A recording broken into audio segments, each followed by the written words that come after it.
Clara had always been a woman of quiet strength. From the very beginning of her life, she knew what it meant to work hard, to sacrifice, and to keep going even when the world seemed to push her down. She grew up in a small town, in a family that had very little. Her father was a farmer who struggled to provide enough food for the family, and her mother worked long hours as a cook for other households. Money was always short, but love was never missing. Clara's parents taught her that dignity was not measured by wealth, but by the way a person carried themselves.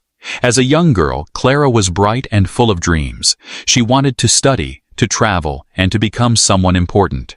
But life had other plans. Her family could not afford to send her to college, and after finishing basic schooling, she had to start working to help support them.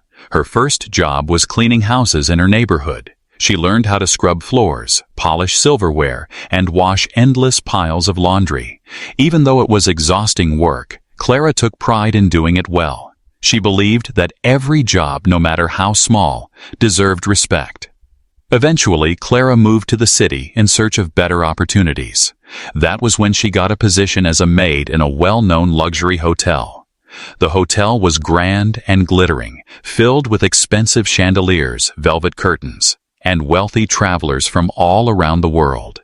To Clara, it felt like stepping into another world, a world that she served but could never truly belong to. She wore a crisp uniform every day, smiled politely at guests, and worked tirelessly behind the scenes to keep everything spotless. Her routine was demanding. Every morning, she would wake up before sunrise, take a crowded bus into the city, and arrive at the hotel long before most guests had even opened their eyes. Her day was filled with polishing furniture, making beds, with perfect hospital corners, dusting ornaments that cost more than her yearly salary, and cleaning bathrooms that sparkled as if no one had ever used them. At night, when her shift was over, Clara returned to her small apartment with aching feet and tired hands. But despite the long hours and the constant physical effort, Clara never allowed herself to become bitter. She carried her struggles with quiet grace. She greeted every guest with respect, no matter how they treated her in return. Some smiled and thanked her for her service, but many looked past her as if she did not exist. To most, she was just the maid. Someone to clean up their mess, someone not worthy of notice. Yet behind her calm smile, Clara carried dreams that no one could see. She wanted more from life. In her free time, she read books on business and finance that she borrowed from the library. She studied how money worked, how people built wealth, and how ordinary workers could invest small amounts and make them grow. Every spare coin she earned, she saved carefully. While other maids spent their wages on small luxuries, Clara put hers into savings accounts, stocks, and even a small bakery business she helped her cousins start in her hometown. Her coworkers often teased her. "Why are you saving so much?" they would ask. "We are maids, Clara. People like us don't get rich. Enjoy your money while you can." But Clara just smiled and said nothing. She believed that one day her sacrifices would be worth it. Still, life at the hotel was far from easy. She often had to endure rude comments from guests who treated her as though she were invisible, or worse, beneath them. Some snapped their fingers at her, some complained if she didn't move fast enough, and some even acted as if her touch might soil their expensive belongings. Each insult hurt, but Clara refused to let it crush her spirit. She reminded herself that her worth was not defined by the way others saw her. To the outside world, Clara was just a maid, a woman in a simple uniform, pushing a cart of cleaning supplies down hotel corridors. But deep inside, she was more than that. She was a dreamer, a planner, and a fighter. She had patience like a mountain and hope that refused to fade. She knew her time would come, even if no one else believed it. And so, day after day, Clara continued her work. She cleaned rooms filled with riches she could only imagine owning, and she served people who often looked down on her. But she carried herself with quiet dignity, never allowing her hardships to steal her kindness.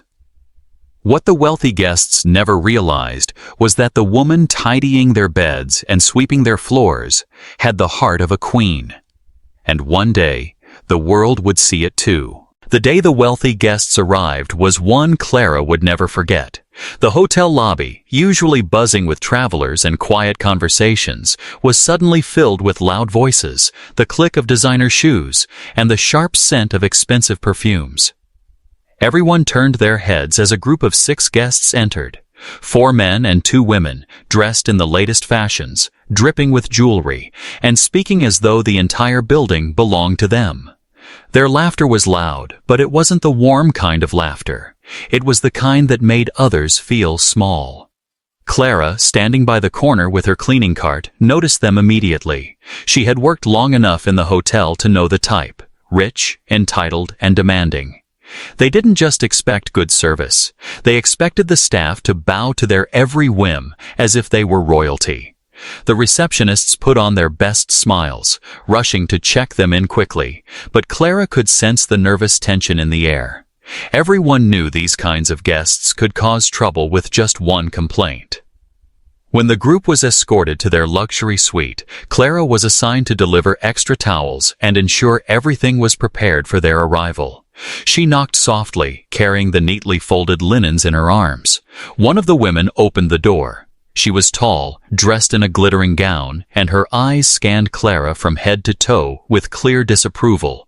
Without even a greeting, she said in a sharp voice, "We need this room spotless. Make sure it's perfect.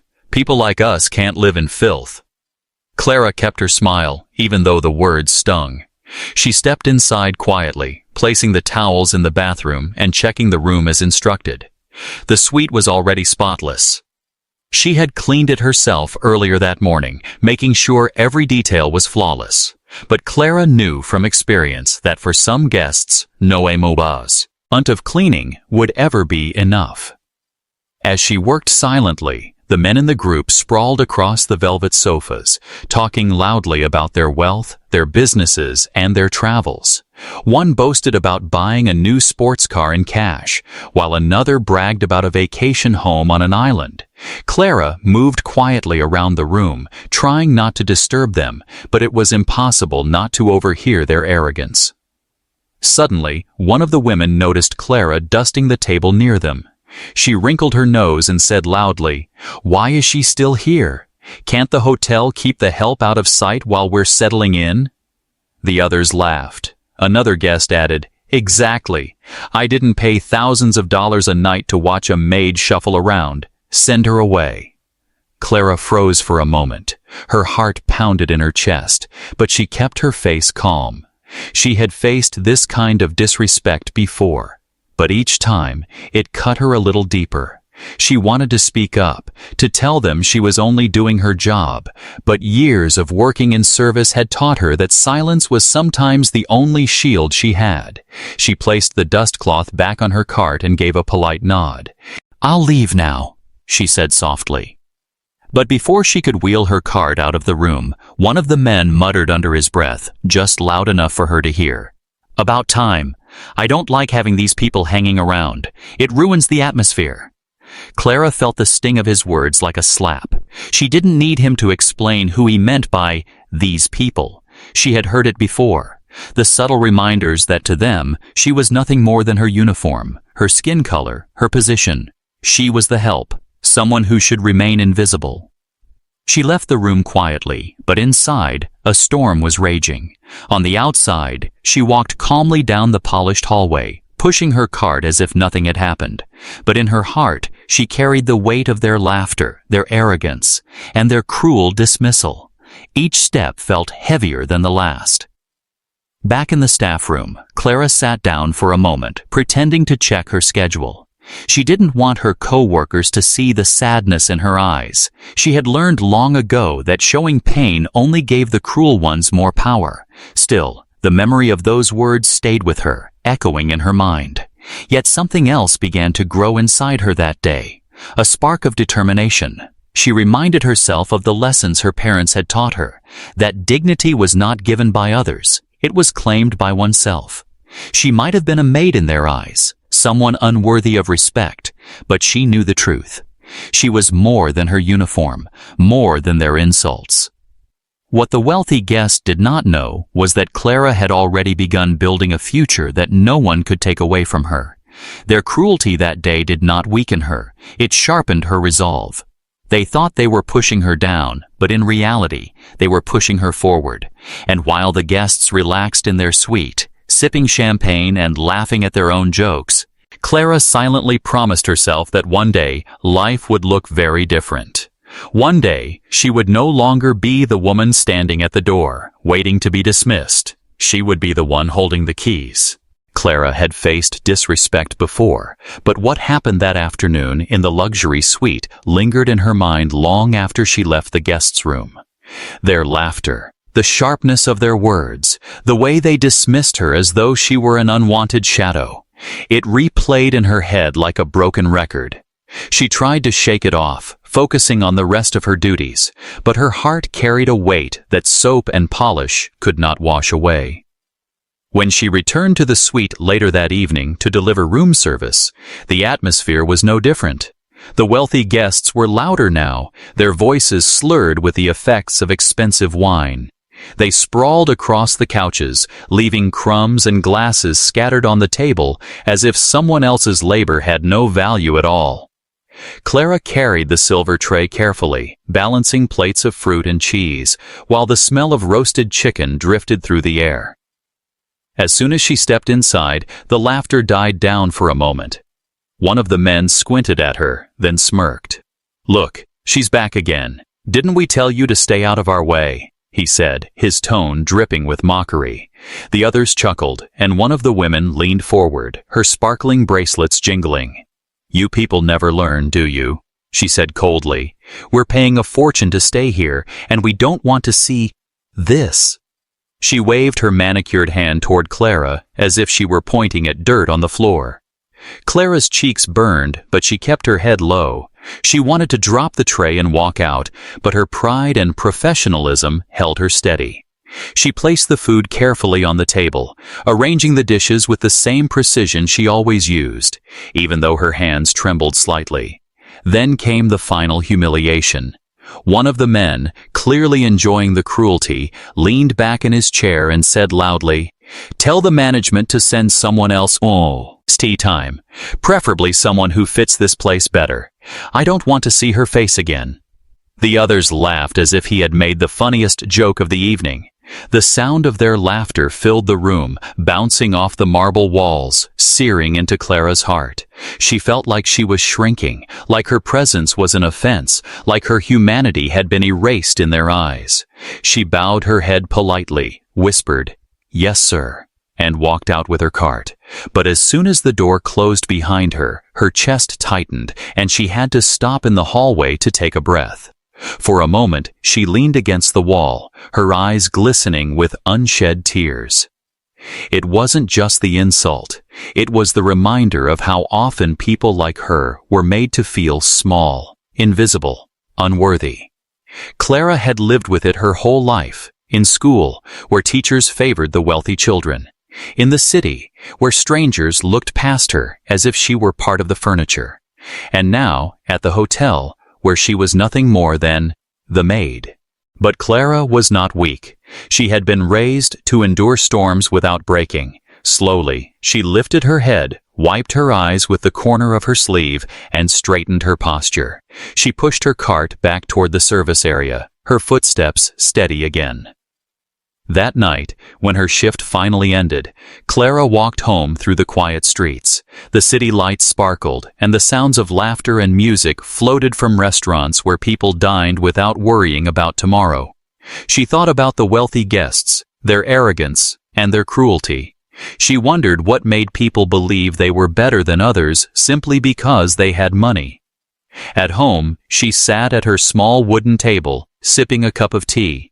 She opened the notebook where she kept her financial records, her savings, her small investments, the bakery business she helped her cousin run. As she reviewed the numbers, a fire lit inside her. The guests had tried to humiliate her, but instead they had reminded her why she was working so hard, why she was sacrificing comfort now for a future she believed in.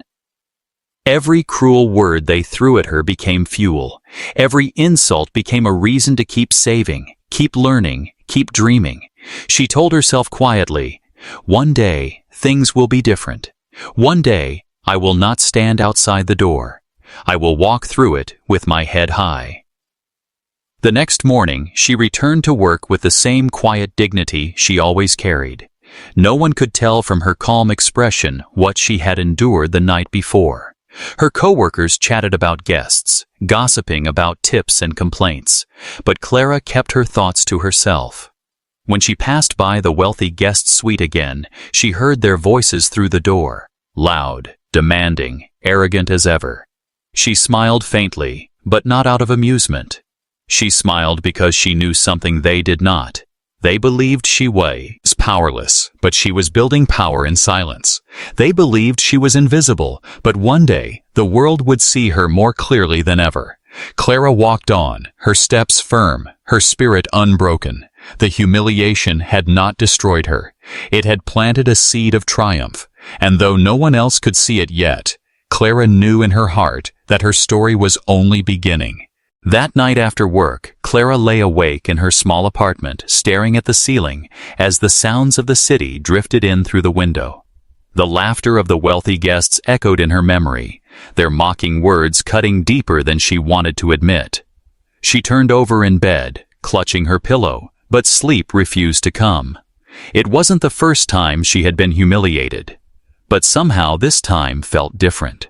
The way they dismissed her, the way they demanded she be sent away as though she was nothing but an inconvenience, stirred something inside her that she couldn't ignore. For years, Clara had told herself that patience and silence were her greatest shields. If she kept her head down, worked hard, and saved quietly, one day her sacrifices would pay off. But the pain she felt now wasn't just about her own dignity. It was a painful reminder of every moment in her life when she had been treated as less, when her classmates had mocked her old clothes, when strangers had spoken slowly to her as if she couldn't understand, when people crossed the street to avoid walking near her. It wasn't just about a single night at the hotel. It was about an entire lifetime of being underestimated.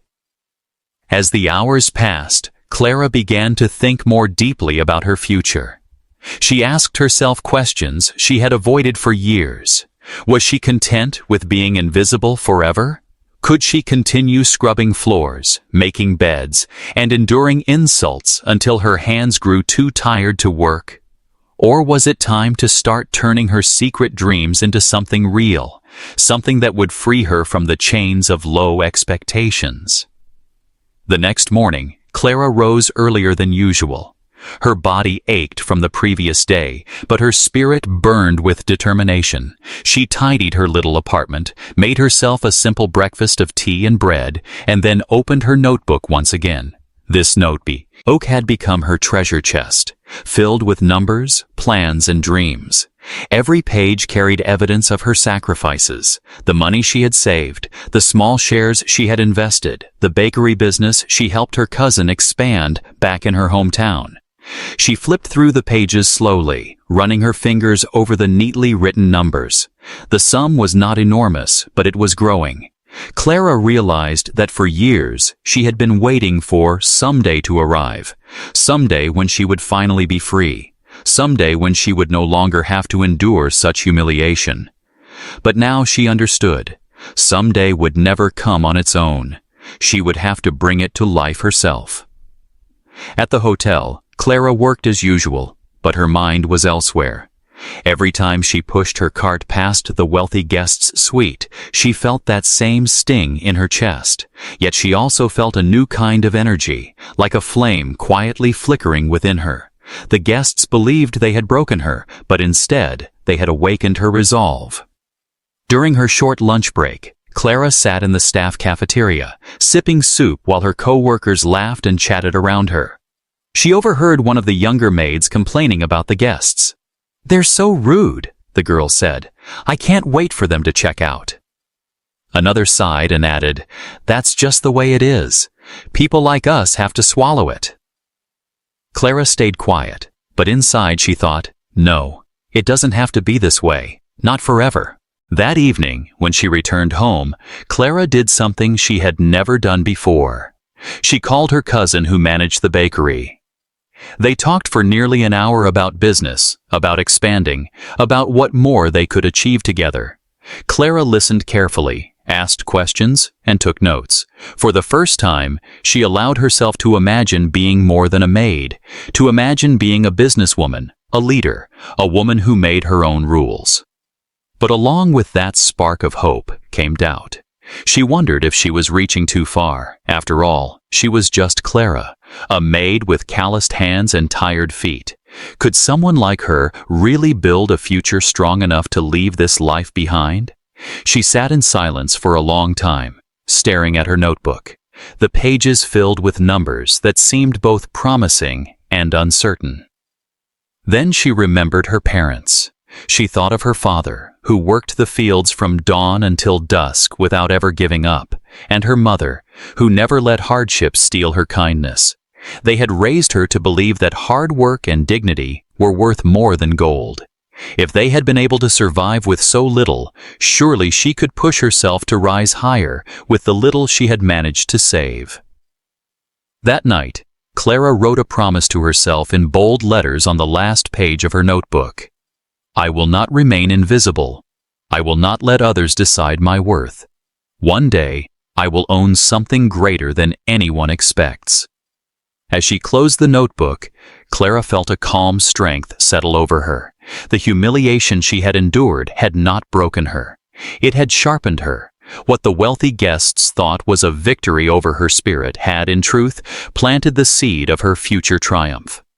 The next morning, when Clara put on her maid's uniform and tied her apron, she looked in the mirror and saw not just a hotel worker, but a woman on a journey. She smiled at her reflection, not because her life was easy, but because she knew it was about to change. Clara's days at the hotel went on as usual, but inside, everything had begun to change. She was still the same maid, walking the same hallways with her cleaning cart, greeting guests with a polite smile, and making sure every room was spotless. But now, every time she bent to pick up a towel or polished the edge of a table, she felt something stirring within her. It was no longer just work. It was fuel. Every insult she had endured, every rude glance, every dismissive word reminded her why she was saving, why she was planning, why she refused to let her dreams die in silence. Clara's co-workers didn't notice the fire growing inside her. To them, she was the same quiet woman she had always been, reliable, steady, never complaining, never gossiping. But while they spent their breaks chatting or scrolling through their phones, Clara spent hers reading. She always carried a small second-hand book in her bag. Sometimes it was about business, sometimes about money management, and sometimes about stories of people who had started with nothing and built empires. Those books fed her imagination. They showed her that even ordinary people could achieve extraordinary things if they dared to believe. One evening, after her shift, Clara went to the library. The place had become her sanctuary, her escape from the polished hotel halls and the weight of uniforms. She walked slowly through the shelves, running her fingers along the spines of books until she found the ones she needed. On this particular evening, she borrowed a guide on small businesses, another on real estate, and a biography of a woman who had risen from poverty to success. Clara carried the stack to the counter with the same quiet reverence she used when polishing the hotel's expensive ornaments. To her, these books were treasures, tools that would shape her future. At home, she sat at her little wooden table with a cup of tea and began to read late into the night. The world outside faded as she underlined passages and scribbled notes in her notebook. She learned about risks, investments, partnerships, and the patience required to build something real.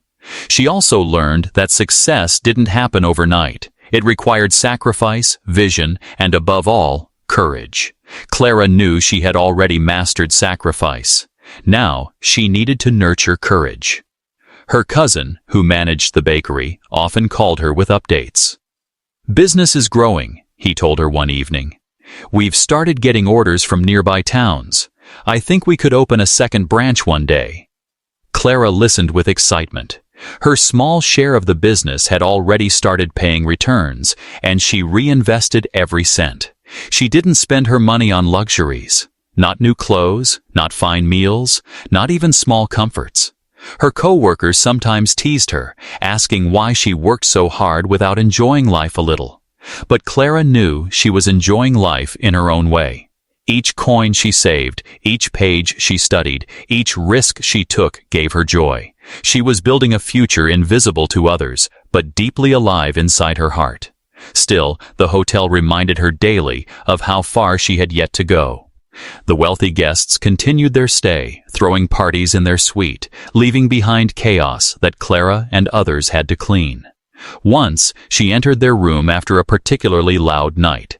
Glasses lay shattered on the floor, and the rich scent of spilled wine filled the air. The guests barely acknowledged her as they lounged lazily, talking about their fortunes. As she bent to pick up the shards of glass, she overheard one of them saying, "Owning a place like this hotel must be easy. Just hire people to do the work and collect the money." The others laughed, raising their glasses. Clara's fingers paused on the broken glass. The man's words were careless, but they ignited something inside her. To him, ownership was a joke, a casual remark. To her, it was a dream worth every ounce of effort. She imagined herself standing not as a maid in uniform, but as the woman who signed paychecks, who welcomed guests, who made decisions. For a moment, the vision was so real, she almost believed she was already living it. She finished cleaning quietly and left the room without a word. But all the way down the hallway, her heart beat faster, her steps lighter. The wealthy guests thought they were mocking her, but unknowingly, they were pushing her closer to her destiny. From then on, Clara doubled her efforts. She found a second job on weekends helping a small catering service, using the extra money to grow her savings. She studied every chance she got. During breaks, at night, even on the bus ride to work. Knowledge became her shield against doubt. Each new fact she learned, each calculation she made, added another brick to the invisible foundation she was building. Her dream was no longer vague. She wanted ownership. She wanted freedom. She wanted to prove, not to the guests, not even to her co-workers, but to herself, that she was more than the world believed. And so, while others saw only a quiet maid pushing a cart of cleaning supplies down long hotel corridors, Clara knew the truth. She was building a future that would one day surprise everyone, perhaps even herself. Weeks turned into months, and Clara continued her routine at the hotel. Every day, she polished silver, changed linens, and scrubbed marble floors until they gleamed. Outwardly, nothing seemed different. To her coworkers, she was still the quiet maid who always did her work with patience. To the wealthy guests, she was still invisible. But inside, Clara was no longer the same. She was preparing, waiting for her moment, though she didn't know when it would come. Then, one rainy afternoon, whispers began to travel through the staff corridors. At first, they sounded like harmless gossip, a few waiters talking in hushed voices, a receptionist looking unusually worried. But soon, the whispers grew louder and clearer. The hotel was in trouble. It had always looked magnificent on the outside, with its grand chandeliers and red-carpeted stairs. But behind the velvet curtains, things were not as perfect as they seemed. Bookings had been dropping. The owners had taken out loans they could not repay. Bills piled up faster than money came in. For the first time, Clara noticed the signs. Fewer staff members on duty, supplies being stretched thin, and management looking stressed during meetings. One evening, as she was polishing the brass handles at the entrance, Clara overheard two managers talking. "They can't hold on much longer," one said in a low voice. "If they don't find a buyer, the bank will take it." Clara's hand froze on the handle. Her heart began to race. A buyer? The hotel. The very place where she had been humiliated, where she had spent years working quietly in the shadows, was about to change hands. That night, Clara could hardly sleep. She sat at her little table, staring at her notebook, flipping through the pages filled with years of savings and investments. The numbers stared back at her. They weren't enough to buy a whole hotel, not yet. But she also knew something important. She was not alone. Her cousin's bakery had grown stronger. She had contacts from her weekend catering job who often spoke about partnerships and business ventures. And she had discipline, more than most people she knew. For the first time, the impossible didn't feel so impossible. The hotel was in danger, but perhaps that danger was also her chance. The next day, Clara worked her shift as usual, but her mind was racing with ideas. She paid closer attention to the building itself, the structure, the flow of guests, the services offered.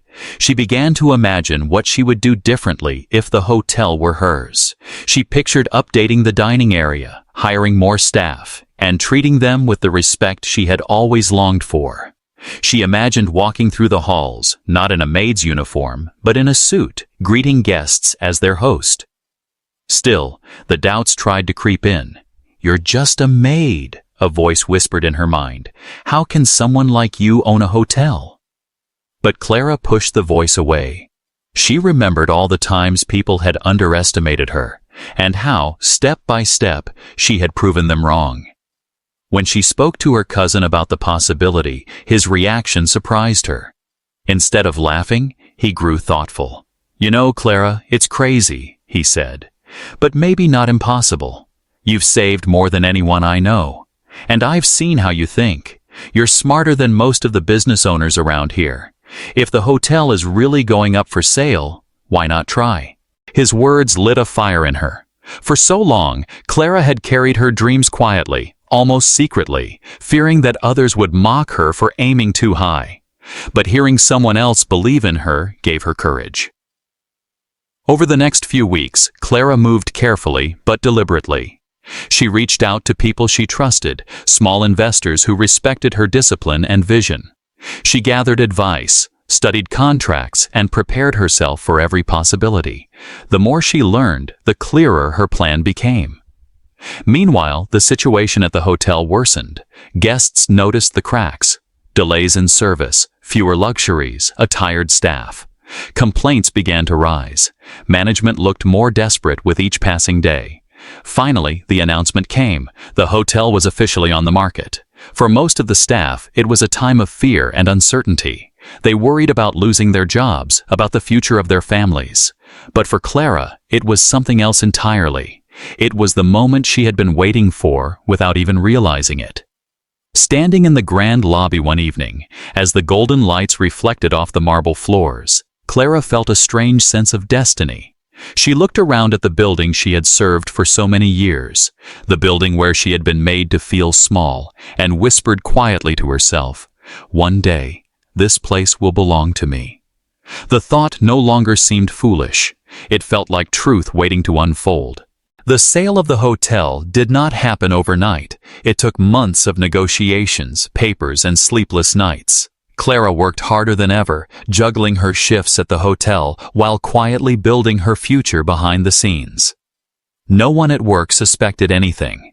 To them, she was still the maid with the neat uniform and the soft smile, pushing her cart down the hallway. But in the evenings, she was something else, a woman studying contracts, meeting with investors, and carefully piecing together the boldest decision of her life. There were moments of doubt, moments when the numbers looked frightening and the risks seemed too heavy. But each time she felt fear creeping in, Clara reminded herself of the night those wealthy guests had laughed at her, treated her like she didn't belong. Their voices echoed in her memory, not as wounds anymore, but as fuel. She whispered to herself, "If I can survive their scorn, I can survive this risk." And then, one rainy morning, the papers were signed. Clara was no longer just a maid in the hotel. She was the owner. The first time she walked through the lobby knowing it was hers, she felt her chest tighten with emotion. The chandeliers sparkled the same.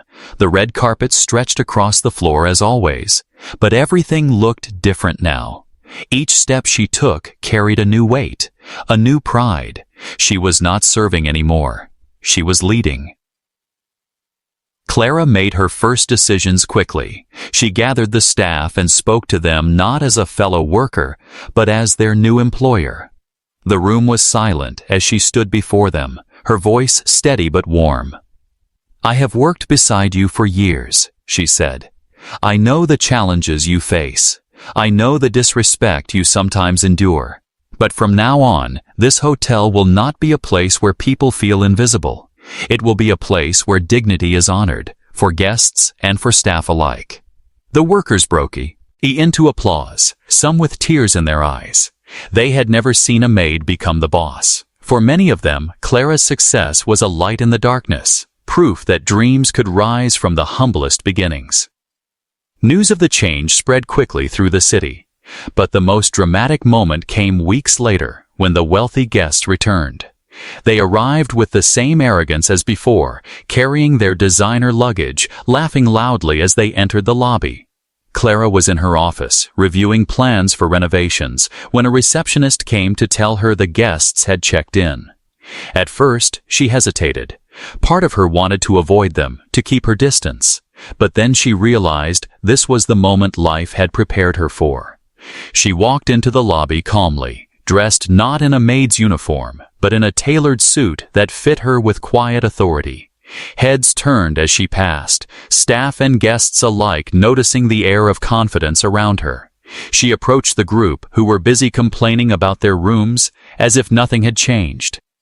"Good afternoon," Clara said, her voice firm but polite. The guests turned to look at her. For a moment, none of them recognized her. Then one of the women squinted, her eyes widening. "Wait, aren't you—" Clara smiled faintly.